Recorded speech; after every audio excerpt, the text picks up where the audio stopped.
क्यों ऐसा लगता है, क्यों दुनिया के एक बड़े अखबार ने, जो दुनिया का सबसे पुराना लोकतंत्र है, यह बात बार बार मैं अपनी लेक्चर में रिपीट करता हूं,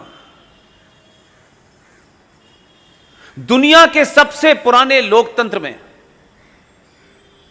दुनिया के महान देश के एक अखबार के एडिटोरियल ने 2014 में जो अपना एडिटोरियल लिखा, इसलिए मैं बार बार कहता हूं कि हमें शायद गलत तरीके से इतिहास बताया गया है, क्योंकि इतिहास बताने वालों का सत्ता से जो गठजोड़ था, इसलिए इतिहास की हर पंक्ति सत्ता को कैसे सुख पहुंचाए इसी हिसाब से लिखा गया। लिहाजा हुआ यह कि जो लोगों को इतिहास बताना चाहिए था, उन्होंने सुविधा में अपने आप को बेच दिया। लिहाजा मैं यह मानता हूं कि समाज के बदलने से जो बदला वो आपको नजर आ रहा है। इसलिए जब भी आप प्रोग्राम करें, यह मेरी राय है, आपको अच्छी लगे जरूर करिएगा। मैंने सुना है कि यह क्लब बड़ा वाइब्रेंट क्लब है, इसके ओहदेदार बड़े डायनामिक लोग हैं, और ये हर महीने किसी न किसी हम जैसे छोटे आदमी को बुलाते हैं और यहां पे मंच पे खड़ा करके हमको बड़ा कर देते हैं। लिहाजा आप पहला काम यह करें कि अपनी जिंदगी जो आपकी रोजमर्रा की है, सार्वजनिक जीवन की है, उसमें सिर्फ थोड़ा सा बदलाव कर लें। ये जो आपने 1947 से पहले जो हमारे मास्टर्स थे, जो कुछ भी उनसे लिया है, धीरे धीरे उसको समाप्त करें। और इन फंक्शनों में ये जो 500 रुपए के और 1000 रुपए के महंगे बुके आप देते हैं, इस बुके को मैं कितनी भी कोशिश कर लूं, ये घर तक, मेरे घर इस हालत में नहीं पहुंचेगा। आप इस परंपरा को बदलिए। छोटा सा चेंज आपके पूरी सोच को बदल देगा। 5 रुपए का भी पौधा नहीं आता है, आप 5 रुपए का एक पौधा लीजिए, छोटे से गमले में उस तुलसी के पौधे को देंगे तो सनातन खड़ा हो जाएगा।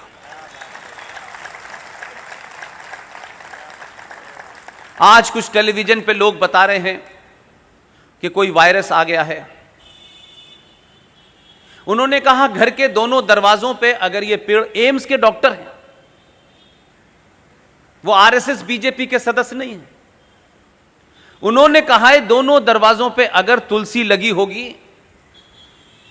तो कम से कम कोरोना वायरस नहीं आएगा, शाहीन बाग आ जाए बात अलग है। तो बहुत छोटे छोटे काम हैं। आप एक समाज के रूप में, एक जागृत समाज के रूप में, बहुसंख्यक समाज के रूप में अगर ये करेंगे तो आपको जिंदगी में ना हथियार उठाना पड़ेगा, न किसी को गाली देनी है, न पत्थर चलाना है। आप थोड़े से बदले हैं, बहुत थोड़े से बदले हैं, उससे कुछ लोग सड़कों पे बैठ गए हैं। उनका संकट यह नहीं है, ना उनकी कोई डिमांड है, वो खुद भी नहीं जानते उनकी डिमांड क्या है। ये ऐसे अद्भुत लोग हैं कि 70 साल में ट्रैफिक रूल भारत के क्या हैं ये पता नहीं है, लेकिन CAA पता हो गया है। ये वो महान परंपरा के लोग हैं कि कुरान मजीद में कहां क्या लिखा है ये पता नहीं है, लेकिन इनको यह पता है कि मोदी नेक्स्ट क्या करने वाला है। मैंने इसलिए बात कहा कि आपको हो सकता है गुस्सा आता हो, मुझे भी आता था, क्योंकि मैं तो ऐसी जगह पैदा हुआ जहां आइडिया ऑफ पाकिस्तान पैदा हुआ था। लेकिन ऊपर वाले ने मेरे साथ भी जो है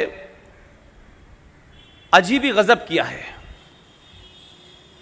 पैदा अलीगढ़ मुस्लिम विश्वविद्यालय में किया, कुरान पढ़ाया, इस्लाम सिखाया, हदीस बताई, शरिया बताया और मुसलमानों की मक्कारी भी बताई। और जिंदगी के इस पत्रकारिता के सफर में आखिर के 12 साल जो क्रिएशन ऑफ पाकिस्तान है, जिसे वहां के बड़े दानिश्वर ये कहते हैं कि ये जिन्ना ने नहीं बताया, ये अल्लाह मियां की मर्जी से बना है।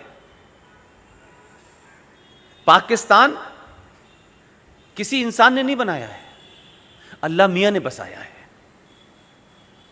और ये पाकिस्तान जो बना है, इसकी फौज गजवाए हिंद के लिए तैयार की जा रही है। ये वो कहते हैं, हम में से कोई नहीं कहता। तो मुझे 12 साल वहां रख करके अल्लाह मियां ने बड़ा एहसान किया कि समझो इन मूर्खों को भी, ये ऐसी ऐसी गजब की बातें करते हैं कि जितने भी चुटकुले हैं वो सब छूट जाते हैं पीछे। उनकी किताब कहती है कि धरती चपटी है,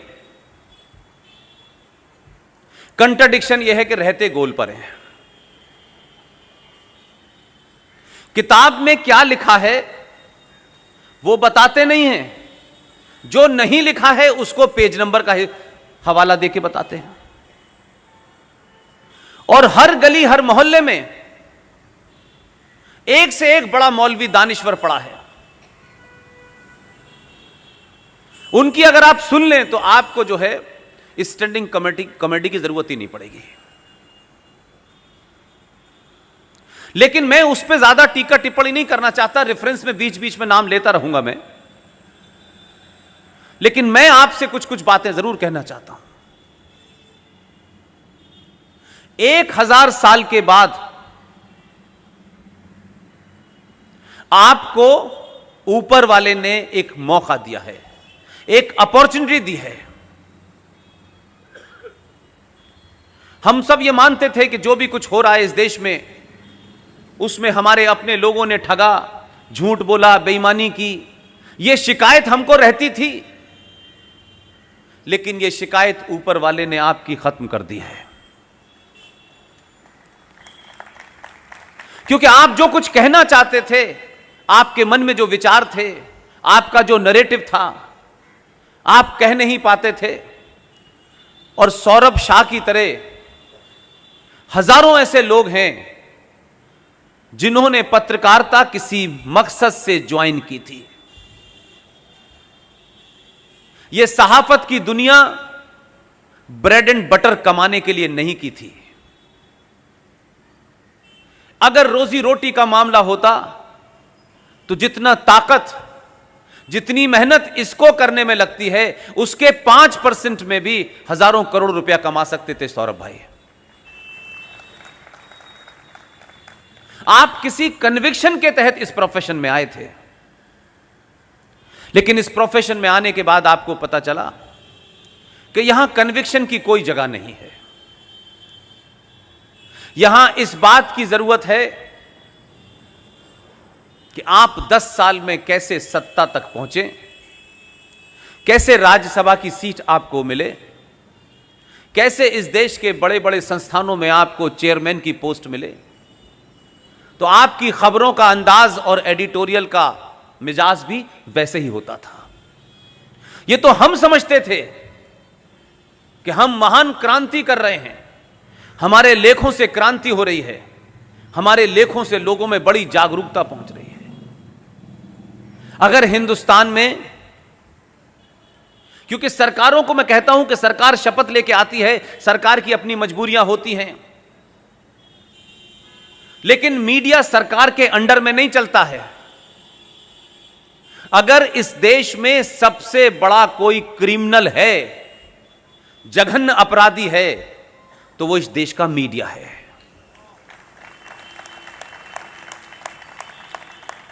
मुझे इसमें कोई दरकार नहीं है कि आप अपने विचार एडिटोरियल पेज पे लिखें, क्योंकि वो पेज बनाया ही इसीलिए गया है